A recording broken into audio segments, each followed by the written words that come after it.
Hi, and welcome to this podcast with me, Geeta Joshi. I'm a curator and art dealer and the organizer for Open Studios. And today I have got Roy Tyson from Roy's People Art Fair with me today. Welcome, Roy.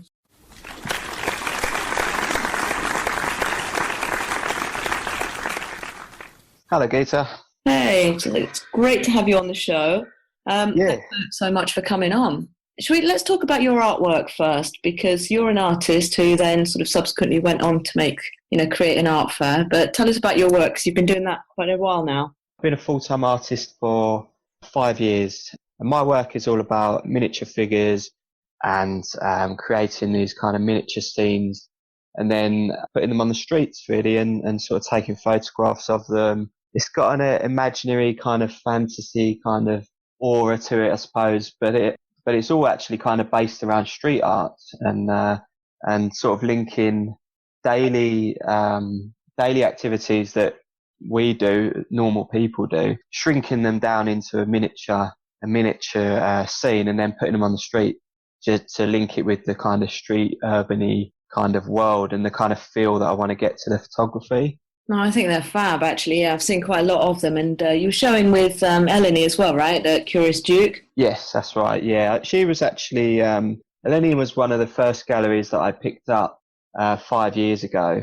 Well, she was the first gallery, actually, to fully represent my work. Yeah, so it's great to still be a part of that. I think it was really early days for Curious Duke Gallery as well at the time. So yeah, it's great to see us both come along and still be showing work and growing and keeping that relationship going. Mm. And then so what else, or where else rather, were you showing your work after that? So I mean, obviously you started with Eleni, and then where else did you show? So I've kind of gone to loads of places now, luckily. So I made a conscious effort to really make a big push with the galleries and art fairs. So I knew that to sell a lot of artwork, I needed to be in a fair few art galleries all around the country and around the world as well.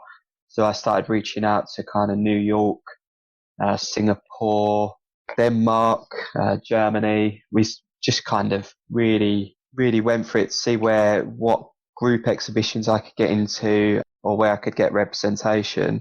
And then also looking at art fairs as a way of, the artist fairs where you get a chance to represent yourself. So I just looked at both of those ways of getting my art out there, really. And which of the artist fairs did you take part in? So the first artist fairs were the Other Art Fair in London. So I've done them. I've done Oxford a couple of times. Oh, where was that? There was another smaller one in Tunbridge Wells. Generally find the ones that are in London to be best for me as an artist to represent myself at the minute. And the Other Art Fair is really growing as well, isn't it? I mean, that's getting really quite big now with they've kind of got international placements as well now. Yeah, it looks like a huge entity now. It's interesting because when I started 5 years ago, I thought they were big then, but it turns out they were only 6 or 7 shows in. Wow. And they only had 2 at the time, 2 art fairs in London. And now you look at it and I mean, well, since Saatchi have come along, I think they've just, they're everywhere. Gone worldwide, haven't they? So is that what inspired you to create your own art fair? I would say the buzz of doing art fairs as an artist is what inspired me to do it. So the feeling that you get of anything from the preparation, the deadline, the whole build up, and then even down to the delivery at your art fair that you're taking part in. Every bit of that, I mean, it's crazy, really, to be honest. The emotional roller coaster that it actually puts you through, but it's brilliant. Like the buzz of it from when you arrive on site at any art fair, whether it be a gallery-led art fair or an artist-led fair, because I've done lots of like the affordable art fairs with galleries. Yeah, and I've been involved in that process as well. And the buzz of just arriving, setting up the whole weekend, you meet so many people. Yeah, that's probably the biggest inspiration for it, knowing how much that I just really enjoyed doing them. And I thought, yeah, I'm quite a driven person. I'll have a go at setting this up myself. And Amazing. So who else did you get on board to, are you doing that? Are you the main lead on it, or have you got partners? so I'm the main lead on it, and then I have another good friend, Sam Peacock, who's an artist as well. He's an abstract artist. I know Sam Peacock, yeah. Okay. I met him through Curious Street Gallery 5 years ago as well, when I started going to their group shows and openings and stuff like that. And yeah, we've been good friends ever since. And we were always saying about holding our own solo show or joint solo show. And we did that. We did one solo show. And then we were kind of just been exploring ways of working together. So I came up with the idea of running an art fair so basically I went traveling. I went traveling for a year, 2 years ago. And during that process of traveling, I took all my artwork with me so that I could create as I went. No. But whilst I was away, I was just kind of thinking about, what do I want to do when I come back? Do I just want to go, I had a million ideas to create artwork, but I've always wanted something bigger. And at the time I was thinking about having a Roy's People gallery. Oh, yeah. Yeah. And that is still something that I would like to do eventually. But then I thought about art fairs, and I was thinking about just participating in art fairs. So, I was thinking, right, I could open a gallery, or I could do more art fairs. And then I just thought, well, why not create my own? So when I came back, I spoke to Sam about it because I knew it'd be something that he would love. And yeah, we agreed to do it and set up the Roy's People Art Fair. And so you had the first one, when was it? October or September of last year? Yeah, September.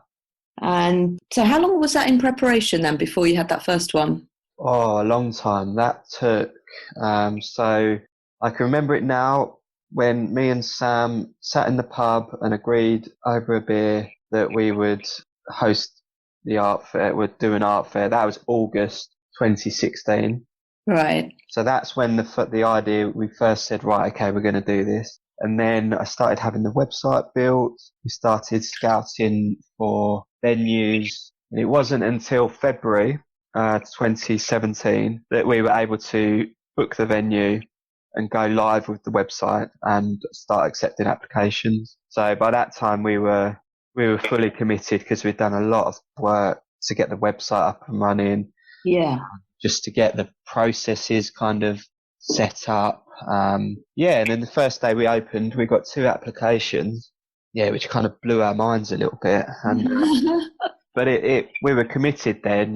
We'd put money down on the venue. Yeah. Spent all the time with the website, and we had applications. So perfect. Yeah, it was looking good. So you've got the next one is in, where are we? We're at the start of March, and you've got the next one next month in April.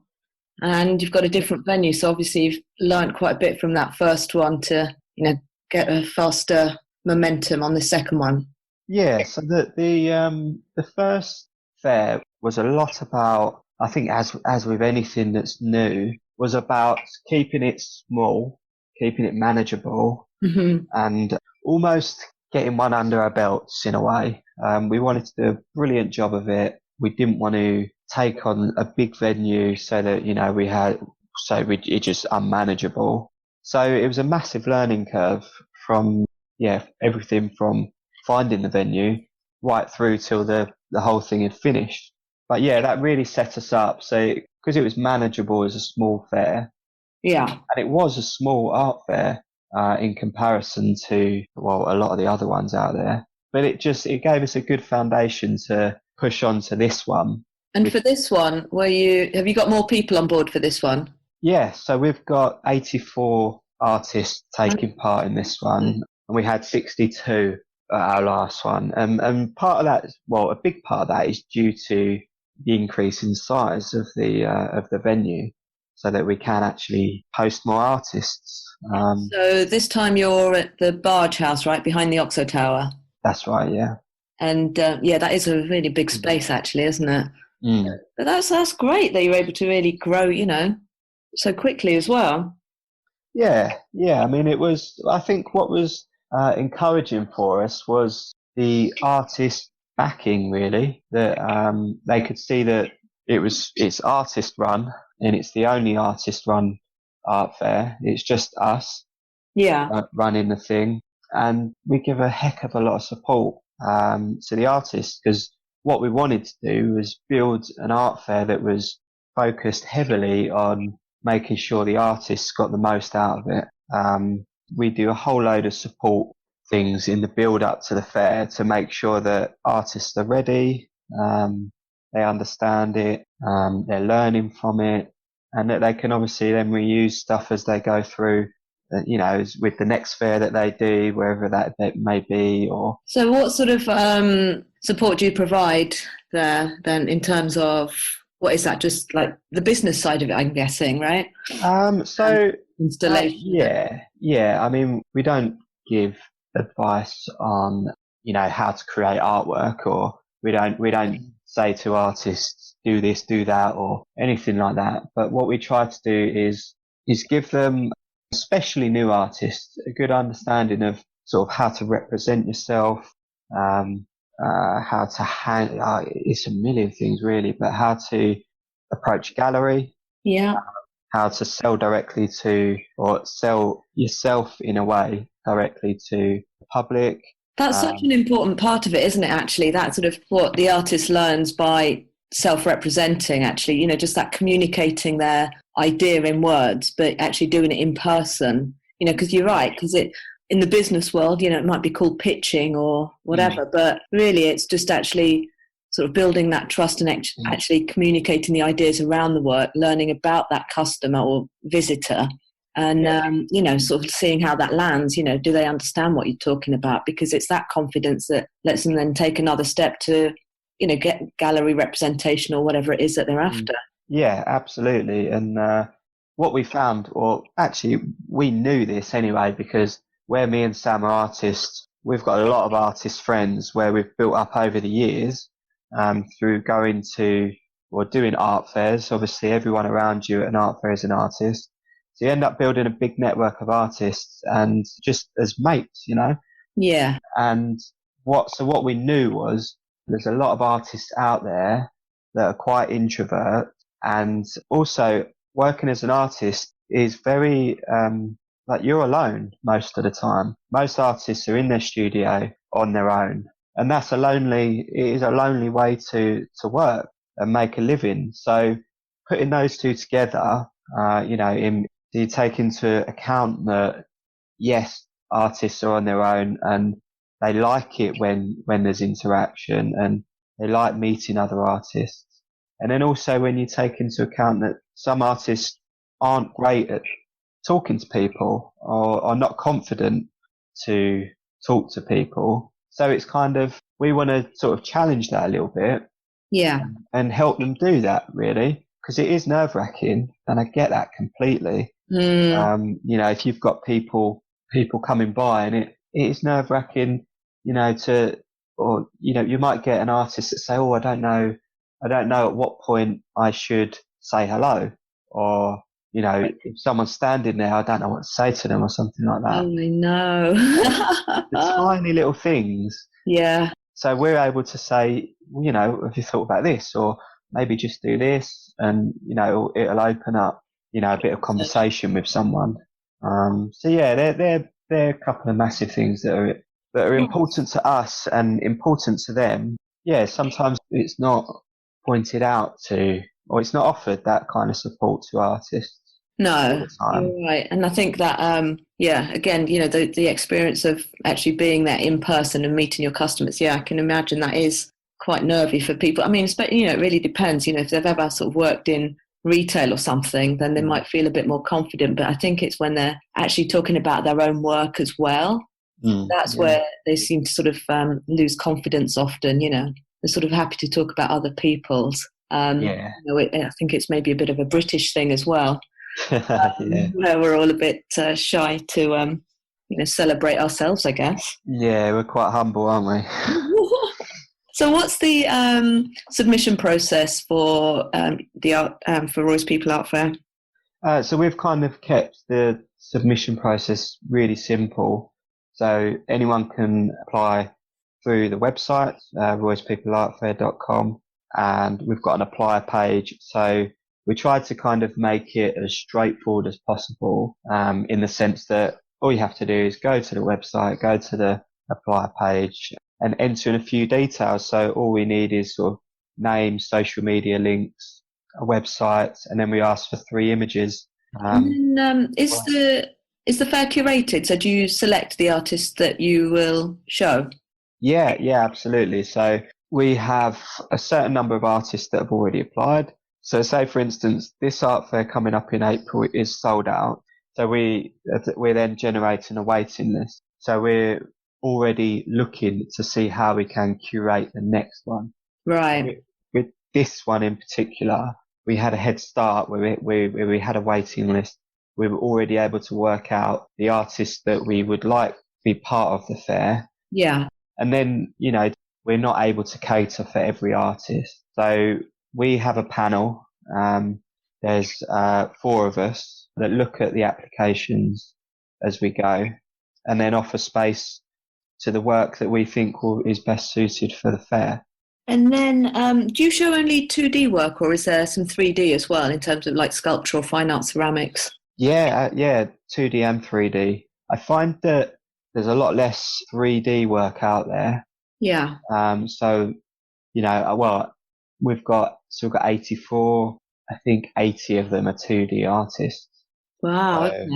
So yeah, we don't get a lot of applications for the 3D artwork, Mm-hmm. We get offered 3D artwork for installations, but as far as exhibiting, it's, whole different ball game for some reason with 3D artists. And then just on a practical level, are the stands, are they different sizes or are they all uniform size?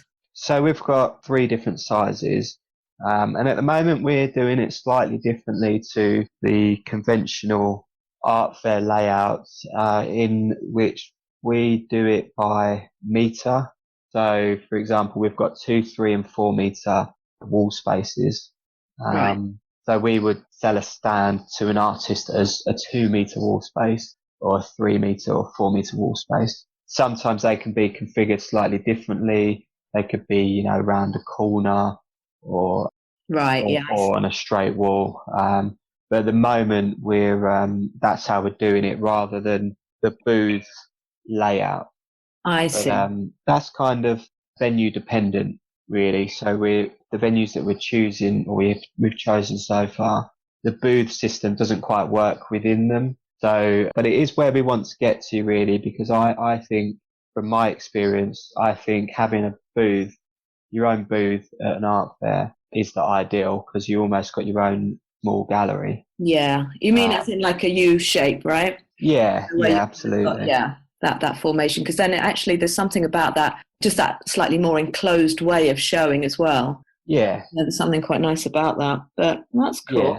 So you're doing lots of, it's about a month and a half away and you're doing lots of promo and marketing. But what do you think artists could do more to make the best of their participation? Well, the artists have got they've got the world at their feet, really, with these kind of things, because there are so many ways that you can make this really work for yourself. And it starts really from now.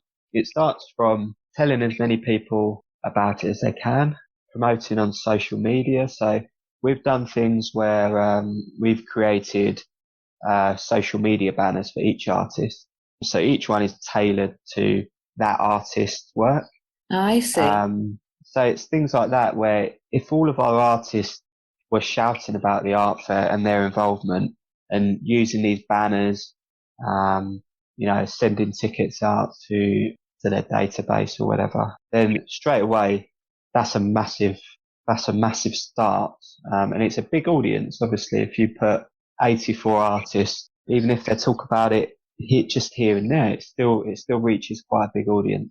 Yeah, I think that's the thing, isn't it? It has to be collaborative marketing when you take part in these things, because that's really how you amplify the noise around it. Yeah, absolutely. And that is how, their friends will then go and tell their friends and their friends, and even if you invite one person, they might go and tell another 5. They're all people that you might not have known, and they'll bring them along. All of a sudden, there's a whole new audience for that artist's artwork just from inviting one person. So there's so many ways. So you can go from the whole promotion all the way through to, so we do network event where we have speakers. So there's things like that where they can get expert advice on certain subjects within the art world. That's another thing that they can get out of it. And then right up to the show. So you're at the show. We try to promote as much as possible to be active at the art fair. So we try to tell the artist, or encourage the artist, should I say, that, you do need to try and connect with as many people that come and look at your artwork. You do need to make sure you're there, at least for the opening hours. And you encourage them to, build their mailing list while, on the booth and things like that as well. Yeah, absolutely. So everything from ensuring you've got business cards handy, that you've got somewhere to be able to take to create a mailing list. It goes on and on. So you had the first fair was in last autumn, and obviously this one's in spring. Do you plan to do a third one later this year, or will that be in 2019? Well, I definitely can't wait until 2019 to do another one. No, we're in the process at the moment of securing a venue for October, November 2018. My vision originally was to have 2 art fairs in London this year. So I'll be able to do that. Last year was all about making sure Candid Arts Trust was the best it could be. So we just focused the whole year on ensuring that one was good. Now we've got this one in 2 months' time. This one will be under our belt. We'll have all this experience and all this knowledge that we've gained during the process, that we can roll it to the next one with sort of 6 months or so to prepare, which we will need. It's quite handy now because we're at a good point where we've got a lot of the processes in place. We kind of know how to manage the artists and the applications, and we've got a structure that we work to now. So yeah, we should be able to release those dates very soon. I hope. So do you want to tell us when the spring fair is then? Yeah, so the upcoming art fair is from the 12th to the 15th of April, and that's at the Barge House, which is part of the Oxo Tower Wharf, just along the River Thames in London. Yeah, and if you're listening to this podcast after the 15th of April, then check out the website, roycepeopleartfair.com, and then you can sign up for more information or find out when the future events are if you're an artist or you're a visitor. Tell us your social media handles. So you can follow us on Instagram or Facebook. So Instagram is at Roy's People Art Fair, and Facebook is at Roy's People Art Fair. And yes, we focus all of our social media on those 2 channels, and everything to do with all the features, to do with artists, what's going on, will all be posted on there, as well as the website if you'd like more detailed information on sort of opening times, buses, what tube to get there, exactly where the parking is and everything like that. So if you visit roycepeopleartfair.com, all that information is on there. Brilliant. And you can follow me on Instagram at @thegeetajoshi. You can follow the gallery on Instagram at Also Major Art. And if you'd like to join my Facebook group for artists and makers, then you can find that at facebook.com/groups/studio to retail. Thank you, Roy, so much for coming on the show. Thank you very much for having us.